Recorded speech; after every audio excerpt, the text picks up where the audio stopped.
On Tuesday this week, Parliament passed the Minimum Wage Bill 2015, whose main import is determining the minimum salary or wage an employer should pay an employee in different sectors of the economy. Workers MP Arinaitwe Rwakajara was the brain behind the private members' bill that the lawmakers unanimously supported. However, the Federation of Uganda Employers, the umbrella organization of employers in the country, is not happy with the new law. According to Douglas Opio, who is the executive director of the employers' body, the bill was hurriedly passed without adequate consultations involving all stakeholders. The minimum wage bill did not get to have the comprehensive consultation and engagement as we had hoped. We are not entirely against it, but we think it can work with a better structure. What we have now come up with is what has been agreed by even Federation of Employers. Because at first we were thinking about fixing minimum wage across the board, but we found that was a bit dangerous. Now, if we applied the minimum wage as it has been passed in Parliament, that means literally everybody should pay a minimum wage. But you have to take into account, for instance, our economy, a lot of informality. Some of these people employ someone 2 hours a day. So if the minimum wage, for instance, is 130,000 a month, do you pay somebody you engage for 2 hours a day the same minimum wage? After Parliament passed the bill, there was misinformation that under the new law, a minimum salary or wage had been fixed. Asha Wilson Owere, the Chairman General of the National Organization of Trade Unions, clarified on this matter. Minister of Labour will be the one announcing minimum wage every year. After all these surveys have been done, the board has fed the minister with what the market is all about. Now mandatory in the law that every year the minister must announce. So there are dynamics which needs to be addressed. For instance, what constitutes the minimum wage?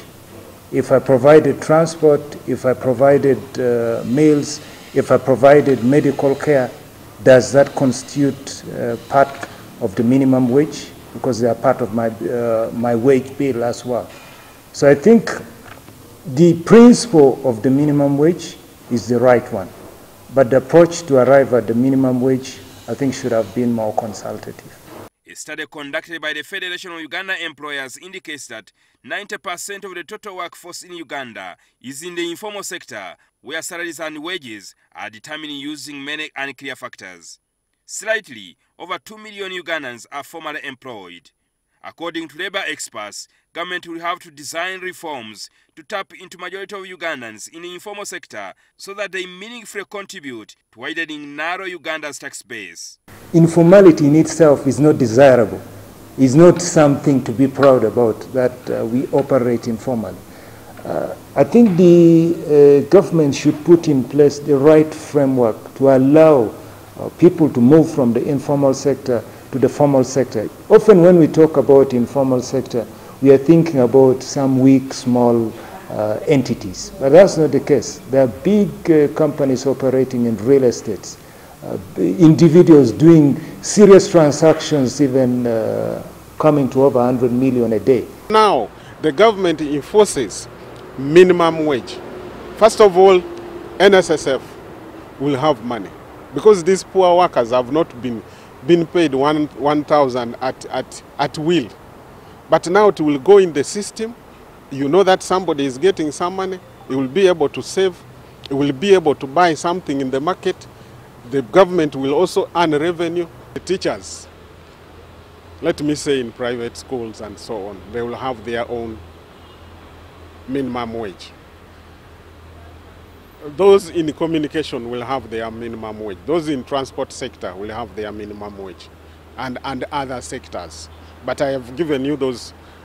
In the past, President Yoweri Museveni said he had reluctantly accepted the idea of minimum wage in Uganda. Typically at the National Labour Day celebrations on the 1st May, Labour unions have lobbied the president on minimum wage law, but the president always said priority should be given on creating more jobs and putting in place an enabling environment for investors. First of all, the political leadership were very, very negative about minimum wage.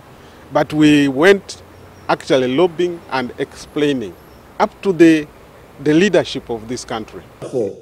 Instead of just going on, talking as if we don't know what we are talking about, when in fact the way is clear. What we should be talking about is to deal with those factors which delay the implementation of industry projects. What I'm praying for is His Excellency the President to sign this bill. Jingo Francis, NTV.